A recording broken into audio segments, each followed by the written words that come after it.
This is SMNI News Channel. Truth that matters.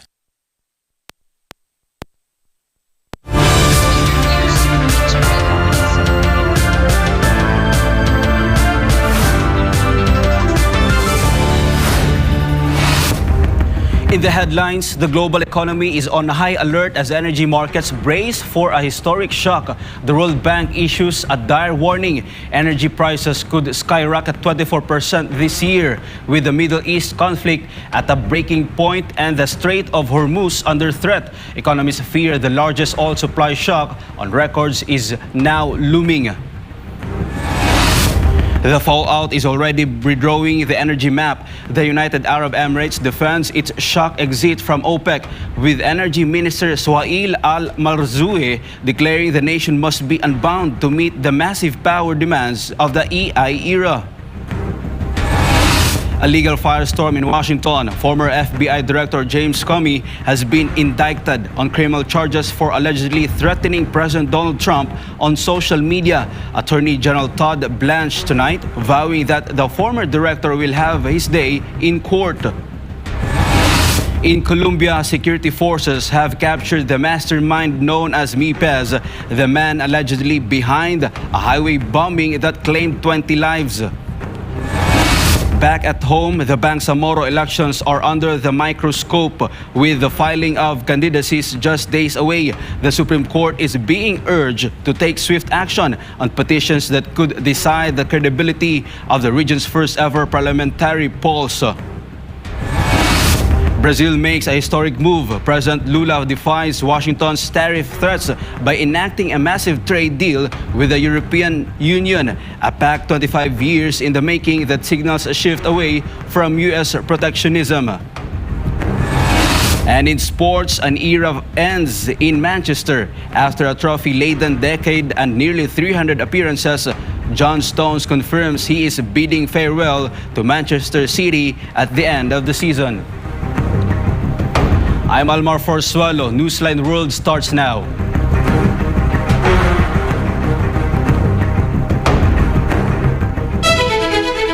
Prime Minister Benjamin Netanyahu has confirmed the destruction of a massive underground Hezbollah infrastructure in southern Lebanon, revealing a new strategic offensive to dismantle the militant group's drone capabilities despite the ongoing ceasefire. Jane Kudnita reports. The Israel Defense Forces released footage Tuesday showing the demolition of a sprawling Hezbollah tunnel network in Kantara. Using 450 tons of explosives, engineering units leveled the 2-kilometer system, which reportedly took a decade to build. Officials say the facility contains weapons caches and quarters for 100 fighters, with launchers aimed directly at Israeli border towns. Speaking from Rabat David Air Base, Prime Minister Netanyahu emphasized that while Hezbollah is weakened, its rockets and UAVs remain a lethal threat. פוצצנו היום מנהרת טרור ענקית של חיזבאללה. אנחנו משמידים להם את תשתיות הטרור, אנחנו הורגים להם עשרות רבות של מחבלים, ועוד היד נטויה. אנחנו פועלים בתוך רצועת הביטחון, דרומית לליטנית, צפונית לליטנית, בבקה, בצפון לבנון, ונתתי הנחיה לפני כמה שבועות על פרויקט מיוחד לחסל את איום החפנים. זה ייקח זמן, אבל גם את זה נפוצץ. Netanyahu's special project aims to neutralize a growing drone fleet that continues to target civilian and military positions. Despite a fragile ceasefire extension, the IDF maintains freedom of action, reporting 46 militants killed in just 2 weeks. Lebanese officials warned these incursions undermine peace efforts, as the conflict has already claimed over 2,500 lives and displaced 1 million people. With 80 southern towns still under evacuation, the push for a permanent security zone continues to deepen the humanitarian crisis. This has been Jane Koditer, Global Citizen Correspondent, reporting for Newsline World. 4 Palestinians have been killed in an airstrike targeting a vehicle in Gaza City, marking yet another breach of the U.S.-brokered ceasefire as the total death toll since October continues to climb. More of this from Virgil Parva. Gaza City was rocked on Tuesday after an Israeli strike targeted a vehicle near the Haidar runabout, killing 4 people and injuring several others. Civil defense teams rushed the victims to Al-Shifa Hospital, where grieving relatives gathered to demand accountability. While the Israeli military has not commented, the Palestinian Ministry of Health reports that 818 Palestinians have now been killed since the October 11 ceasefire took effect. This surge in violence comes as the region enters phase 2 of President Trump's 20-point peace plan, which seeks to transition from a truce to full disarmament and reconstruction. However, persistent strikes continue to highlight the fragility of the ceasefire as both sides trade accusations of provocation. Since the conflict began in 2023, the death toll has reached a staggering 72,594, according to local authorities, as the newly formed National Committee for the Administration of Gaza, or NCAG, struggles to establish a technocratic government. These targeted operations threaten to derail the transitions to reconstruction. With over 172,000 injured and infrastructures in ruins, the path to stability remains blocked by a cycle of kinetic activity that defines ongoing diplomatic efforts in Washington and the region. This has been Vergil Parba, your global citizen correspondent, reporting for Newsline World. In a direct rejection of Washington's protectionism policies, Brazil has officially brought the long-awaited Mercosur European Union trade deal to life. President Luiz Inácio Lula da Silva signed the enactment decree ending 2.5 decades of negotiations. Paul Montibon reports. The ink is finally dry on one of the world's largest free trade agreements. At a ceremony at the Planalto Palace, President Lula signed the decree that will officially begin the phased implementation of the Mercosur-EU Pact starting May 1st. Reflecting on a 25-year journey to this moment, Lula framed the agreement as a necessary shield against the unilateral trade barriers recently imposed by the United States. Parece uma coisa muito simples, mas toma conta que demorou 25 anos. Não foi nenhum, nem dois, nem três, nem 4 presidentes da República, ministro das Relações Exteriores, ministro da Indústria e Comércio, ministro da Agricultura e tantos outros ministros que tentaram fazer esse acordo. E nós sabemos que nós temos dificuldade, porque quando o acordo vem dos colonizadores para os colonizados, ele vem com uma rapidez. Mas quando os colonizados resolvem levantar a cabeça e dizer que eles têm direito, as coisas criam mais dificuldades. Porque aí nós viramos competitivos com produtos que são produzidos em outros países. The deal aims to slash trade barriers and integrate markets between the two regions, but it still faces a bumpy road in Europe. While EU member states gave the green light earlier this year, the European Parliament recently referred the pact to the Court of Justice for review. Internal resistance remains high in nations like France and Poland, where local farmers fear an influx of cheaper South American beef and poultry. Despite these hurdles, Lula remains optimistic, already eyeing Colombia's potential accession to Mercosur and hinting at future deals with Singapore and Canada. As Brazil positions itself as a champion of global trade, the success of this deal will serve as a major test for regional integration in a world increasingly divided by trade wars. With the first phase set to trigger in just a few days, all eyes now turn to the European Court of Justice to see if the pact will survive its final legal challenge. For God of my country, the Philippines, reporting for Newsline World, this has been Paul Montibon, SMNI News.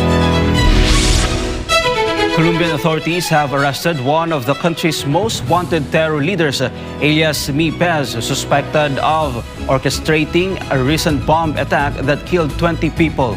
This report.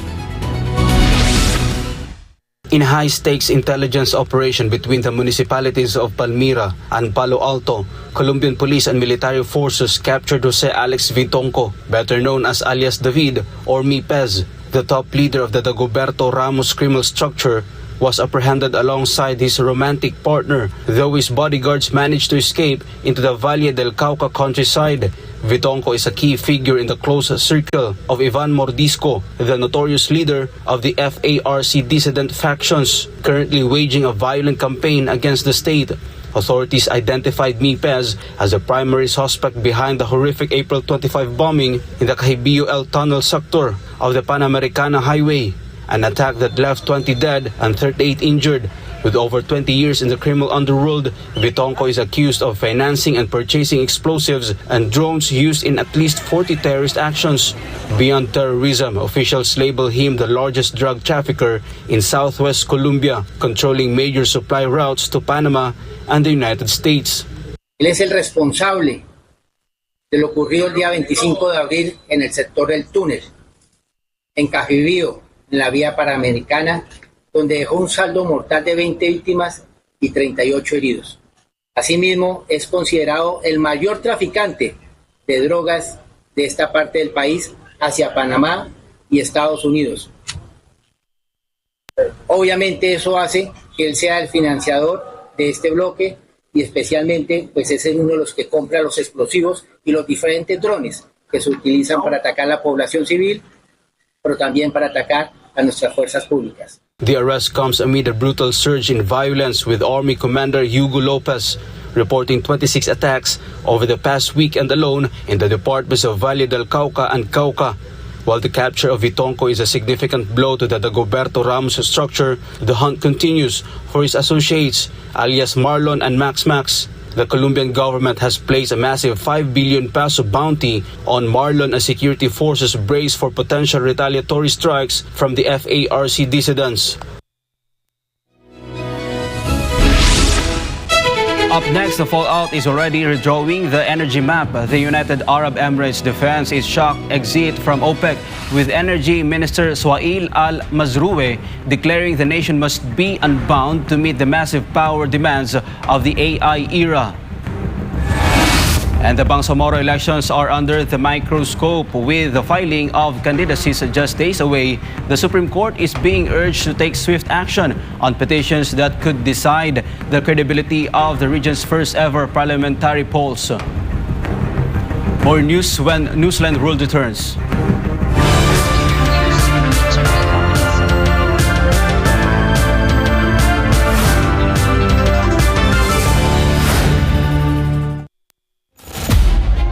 Sa panahon ng ingay, sa panahon ng maraming tanong, panahon na para marinig ang katotohanan.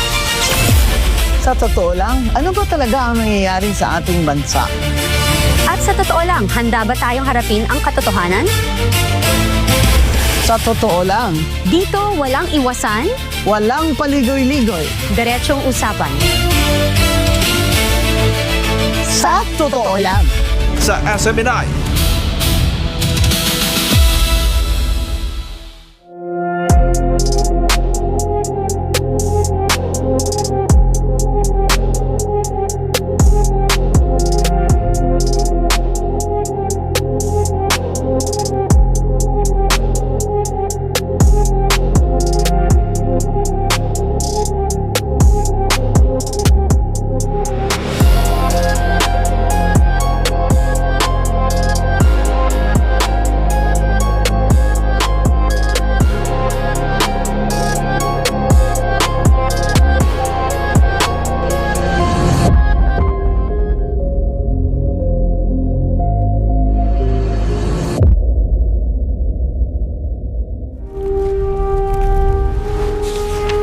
Pasasaan pa ang kalayaan kung ang mga alipin ngayon ay sila din naman mang-aalipin bukas.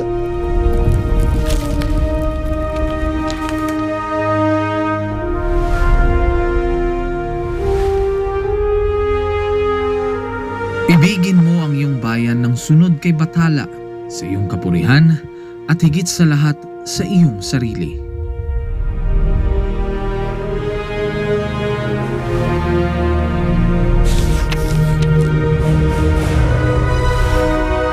Hindi natin mapapalaya ang ating mga sarili maliban kung sumunong tayo na nagkakaisa sa iisang hangarin. Ang tunay na makabayan ay ang tumutupad ng pagpapabuti ng kanyang mga kapwa, gaano man kaaba ang kanyang katungkulan. Naway magsilbing paalala ang kanilang mga salita upang lalo nating mahalin at tapat na paglingkuran ang minamahal nating inang bayan.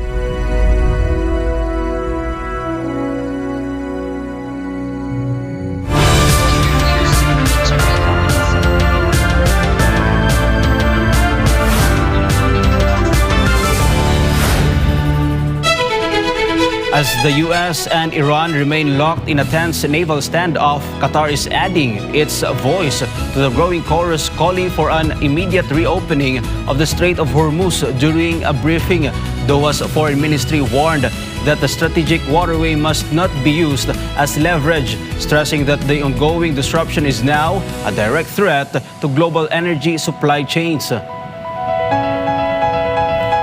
Qatar is breaking its silence on the dual blockade currently paralyzing the Persian Gulf.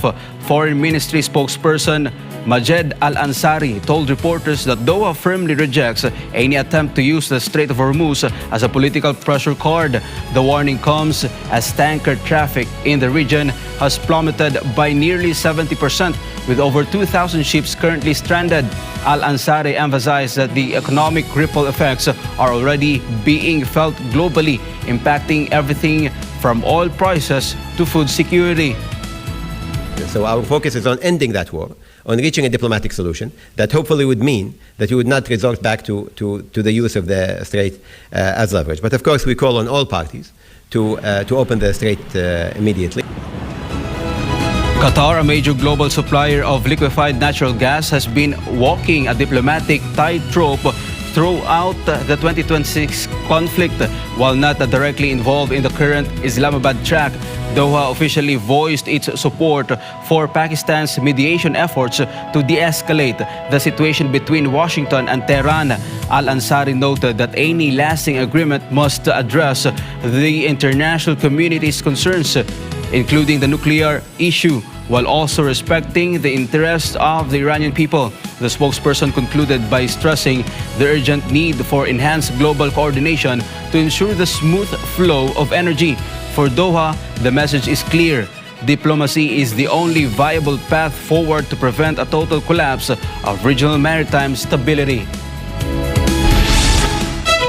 UAE Energy Minister Suhail Al-Mazroui has defended the nation's departure from OPEC, stating that the current global energy crisis and the era of artificial intelligence require rapid, independent decision-making.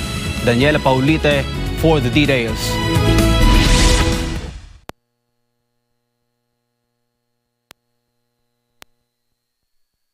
هذه المراجعة Minister Suhail Al-Mazroui officially confirmed on Tuesday that the UAE's withdrawal from OPEC and OPEC Plus is the result of an in-depth study into the nation's evolving role in global supply chains. Addressing the press, Al-Mazroui emphasized that as a forward-looking state, the UAE can no longer be bound by the restrictive quotas of any group.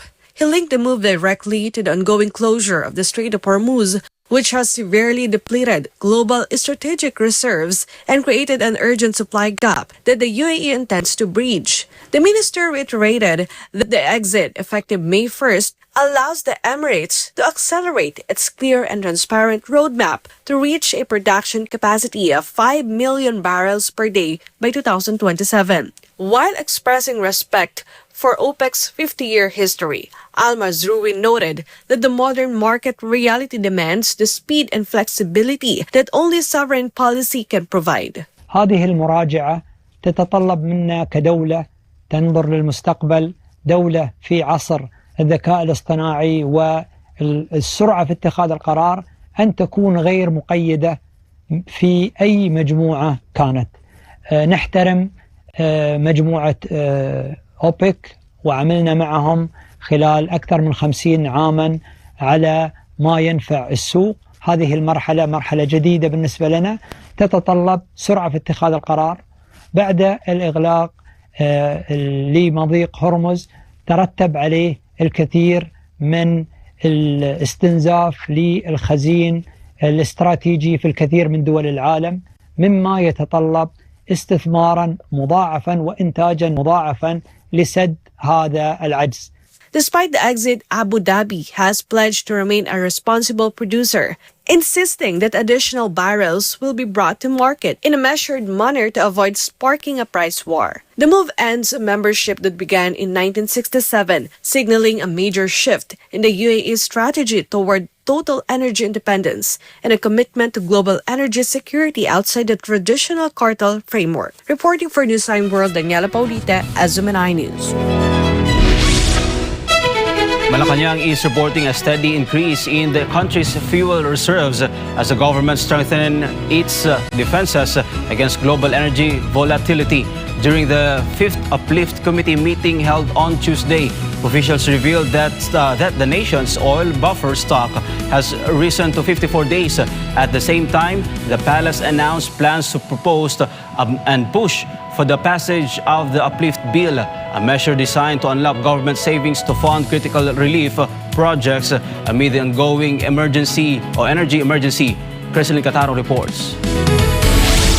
President Ferdinand Marcos Jr. convened the 5th Uplift Committee meeting in Malacanang on Tuesday to assess the nation's readiness as the Middle East crisis continues to impact global markets. At a palace briefing, Presidential Communications Office Undersecretary Claire Castro said that the oil buffer stock increased to 54 days from the previous 52 days. At napag-usapan din po ang malawakang rollback sa presyo ng diesel. On the food security front, Agriculture Secretary Francisco Chu Laurel Jr. said the supply of rice, chicken, and pork in the country is sufficient until the end of the year. It can be recalled that on March 24, President Marcos signed Executive Order number 110 declaring a state of national energy emergency due to ongoing tensions in the Middle East. The order allows the president to declare a critical energy shortage and implement a fuel and energy allocation plan as well as energy conservation measures. The EO also institutionalizes Uplift as the government's overall strategy to address the effects of the energy crisis. Castro encouraged the public to visit the official Uplift website for complete details of the government programs related to the energy emergency. The Uplift Committee also discussed the plan to pass the Uplift Bill into law to improve the utilization of government funds. Castro explained that the proposal aims to remove the 2-year prohibition on including in the proposed national budget items that have been declared as savings. In addition, the measure will set a list of programs, activities, and projects that may be funded from allocated budgets. Layunin din itong bigyan ng kakayahan ang pamahalaan na maggamit ang unreleased appropriations at unobligated allotment mula sa fiscal year 2025 GAA at ang unreleased appropriations mula sa fiscal year 2026 GAA. Reporting for Newsline World, this has been Creslin Catarong, SMNI News. Just days before the filing of the Certificates of Candidacy or COC for the first ever parliamentary elections in the Bangsamoro Autonomous Region in Muslim Mindanao or BARM, 2 petitioners have gone to the Supreme Court of the Philippines seeking immediate action on questioned laws and election rules that could affect the credibility of the polls. Loren Santos reports. Petitioners Sultan Alim Saad Amate and Maulana Mamutuk filed a manifestation before the court's en banc regarding their pending petition challenging Bangsamoro Autonomy Act No. 86 or the BARM redistricting law and Section 17 of BAA No. 88 on political party accreditation. According to the petitioners, the current districting scheme could lead to distorted representation, resulting in unfair voter representation due to what they described as defective district boundaries. They warned that the political voice of voters in areas such as Marawi City, Lanao del Sur, and other parts of the region could be affected, even before the ballots are cast. The group also criticized a provision requiring already registered political parties to undergo re-registration before participating in the BARM elections, calling it a form of exclusion. They further noted that the accreditation of the United Bangsamoro Justice Party, a political party linked to the Moro Islamic Liberation Front, remains pending. The petitioners warned that failure to resolve these issues before the COC filing period from May 5 to 7 could lead to confusion among candidates and voters. The Supreme Court had already struck down the previous BARM redistricting law in October 2025 and ordered the Bangsamoro Transition Authority to revise the parliamentary districts. However, the petitioners claim the deadline set by the court was not met. Meanwhile, the group also urged the Commission on Elections to intensify voter education efforts, noting that many BARM residents still believe the September 14 elections might be postponed. The petitioners stressed the urgency of resolving all election-related issues to prevent constitutional doubts and public distrust from clouding the first BARM parliamentary elections. They are also expected to call on the Commission on Elections for immediate action on pending election concerns before the filing of candidacies begins next week. Reporting for Newsline World, Loren Santos, SMNI News. When we come back, a legal firestorm in Washington. Former FBI Director James Comey has been indicted on criminal charges for allegedly threatening President Donald Trump on social media. Attorney General Todd Blanche tonight vowing that the former director will have his day in court. More news after the break.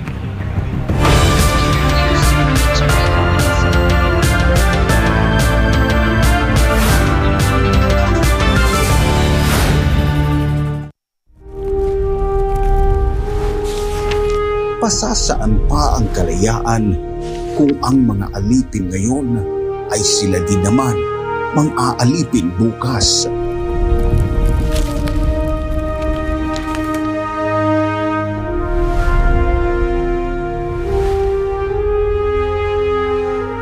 Ibigin mo ang iyong bayan ng sunod kay Bathala, sa iyong kapurihan at higit sa lahat sa iyong sarili.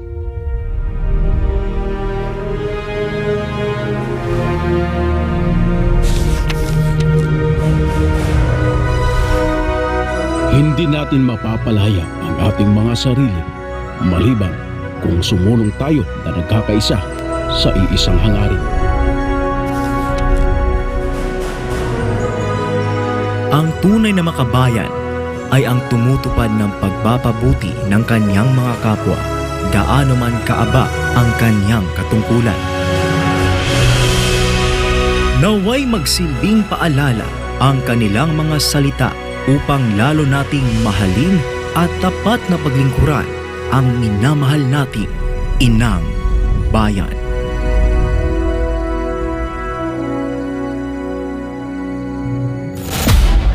Sa panahon ng ingay, sa panahon ng maraming tanong, panahon na para marinig ang katotohanan.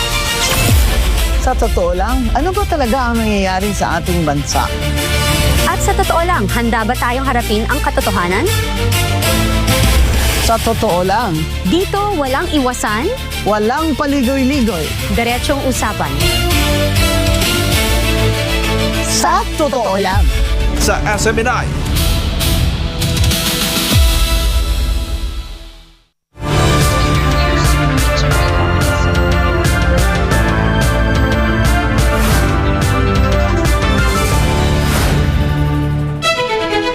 Legal firewall has been breached in Washington as former FBI Director James Comey faces serious criminal charges. The Department of Justice has indicted Comey on 2 counts relating to alleged threats made against President Donald Trump on social media. While the defense questions the timing of the case, U.S. Attorney General Todd Blanche insists that threats against the Commander-in-Chief will never be tolerated. Paul Montebon tells us more.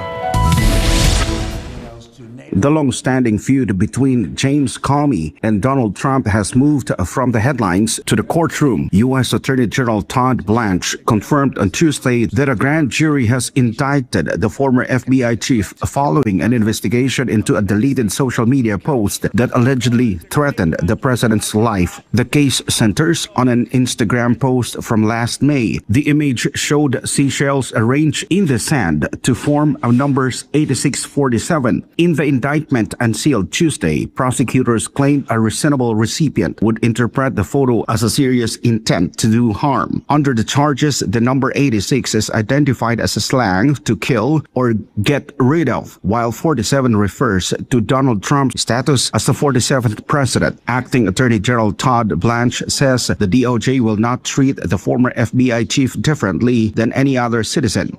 So I think it's fair to say that threatening the life of anybody is dangerous and potentially a crime. Threatening the life of the President of the United States will never be tolerated by the Department of Justice. When pressed on why the indictment comes nearly a year after the alleged post was shared and deleted, Blanche maintained the timing was dictated solely by the pace of the investigation, denying any political motivation.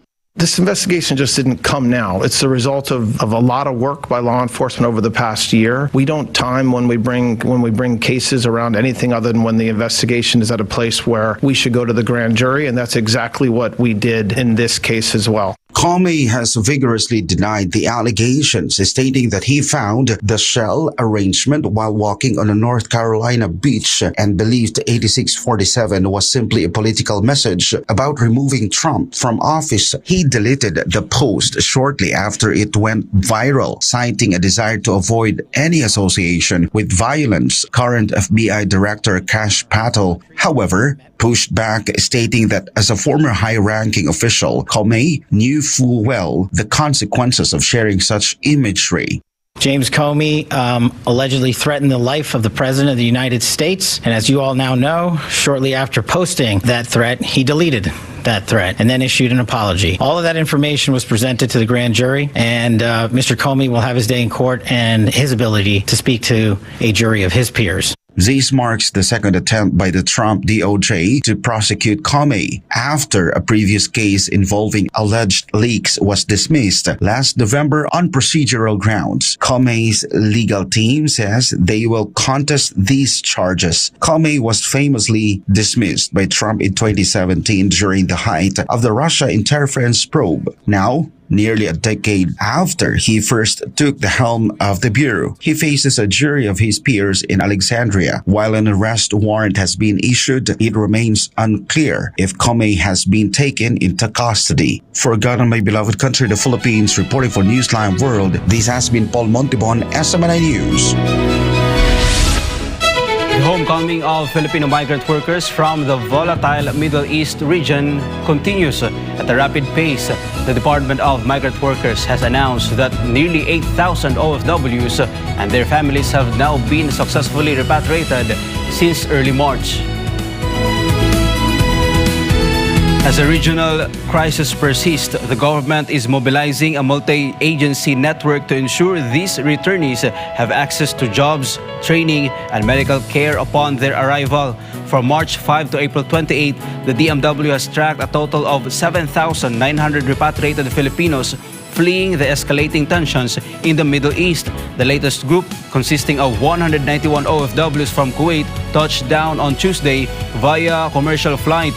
Upon arrival, they were met by DMW officials who provided immediate relief, including medical checkups, financial aid, and transportation allowances to help them reach their home provinces. Under the National Reintegration Network, a massive interagency effort is underway to help these workers transition back to life in the Philippines.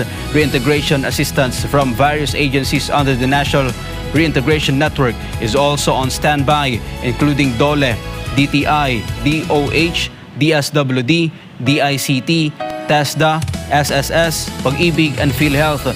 These agencies offer free training, job matching, livelihood support, medical assistance, and psychosocial services for the returning OFWs.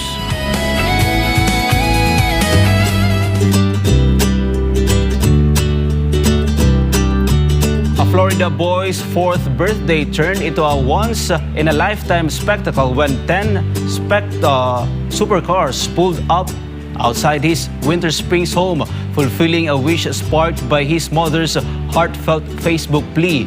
Stella Maris tells us the story. What is this?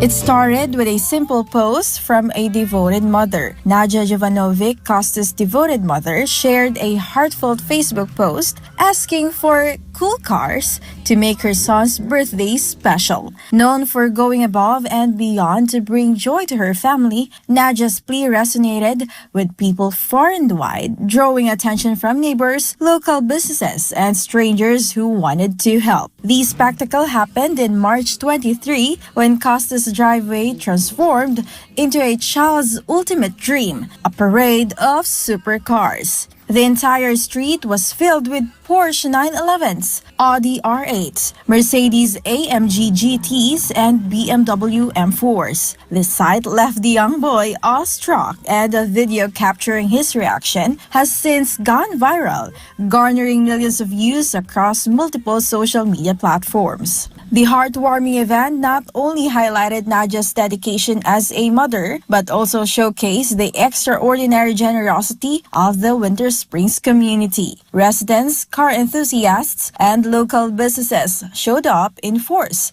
turning a simple birthday wish into a neighborhood-wide celebration. As the video continues to trend, viewers worldwide are praising Nadia's heart and the community's hustle, proving that a little collective effort can create a moment that lasts a lifetime. This has been Stella Maris, your citizen correspondent, reporting for Newsline World.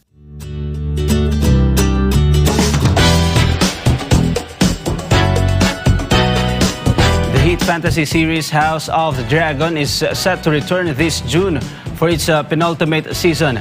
Meanwhile, fashion icon Heart Evangelista has shared details of a recent health scare after she blacked out while in Milan.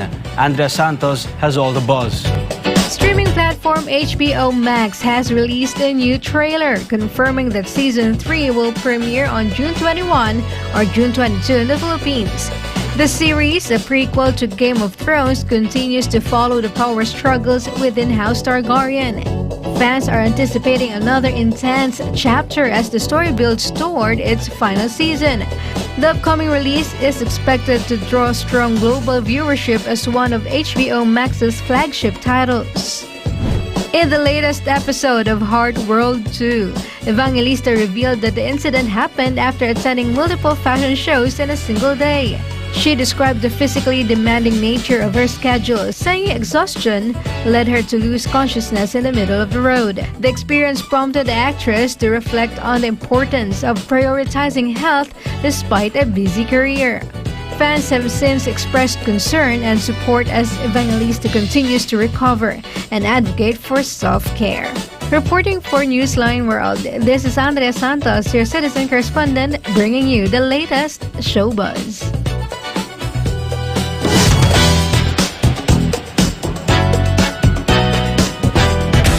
An era comes to a close at Manchester as longtime defender John Stones confirms his departure after a decade of success and silverware. Meanwhile, a new name headlines England women's cricket team's line up as a teenage spinner Tilly Coleman secures a breakthrough selection for the upcoming global tournament.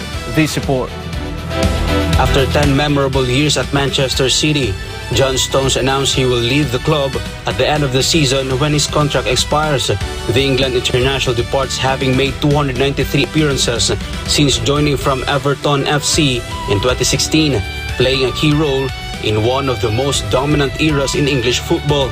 During his time under manager Pep Guardiola, Stones helped the club secure multiple major honors, including 6 Premier League titles and a historic Champions League triumph.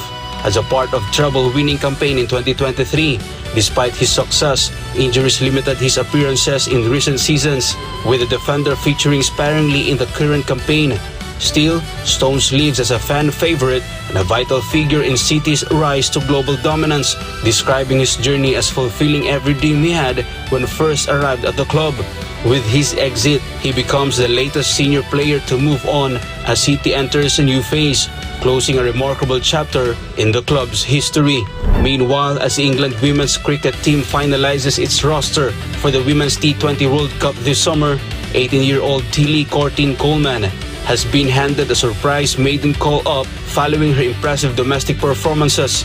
The uncapped left-arm spinner stood out in intra-squad matches earlier this year and strengthens a spin department led by Sophie Ecclestone alongside Lindsay Smith and Vice-Captain Charlie Dean.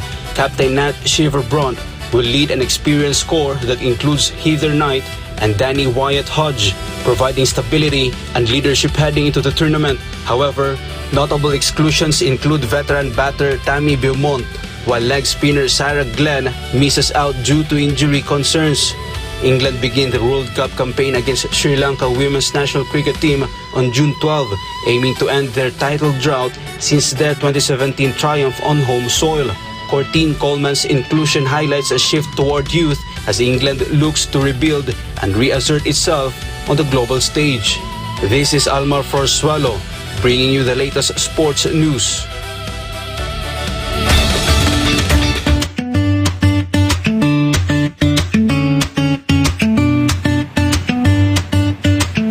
Jordan has received a new group of sick and injured Palestinian children from the Gaza Strip, marking the latest phase of a massive cross-border medical effort to provide specialized care unavailable in the war-torn enclave.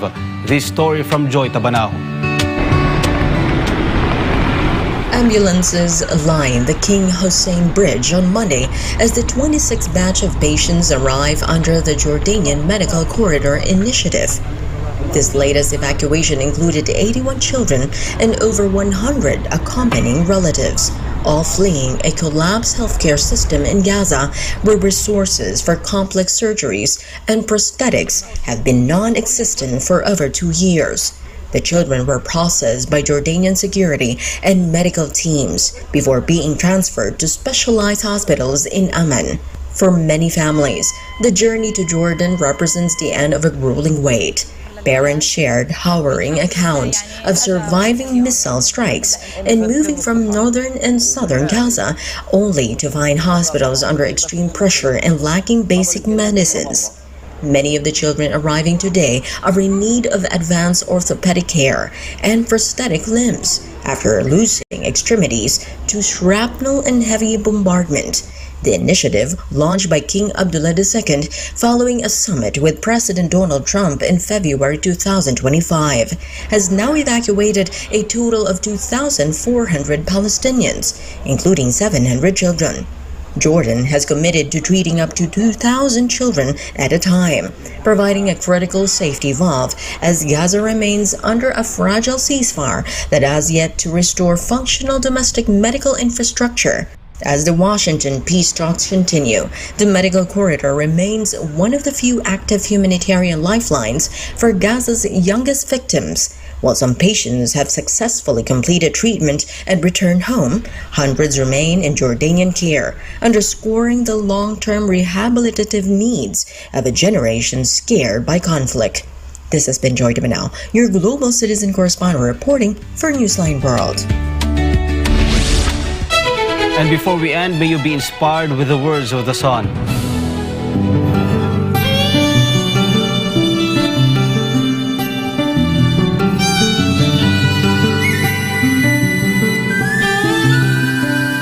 What your faith can conceive, you can achieve.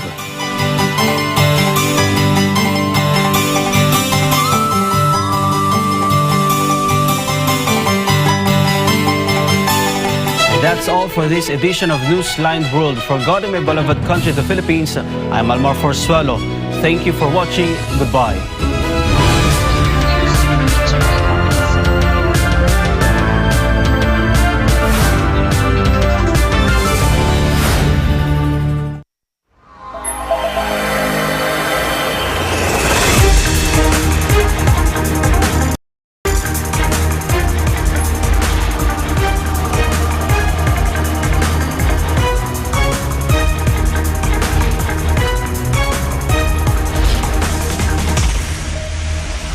This is SMNI News Channel. Truth that matters.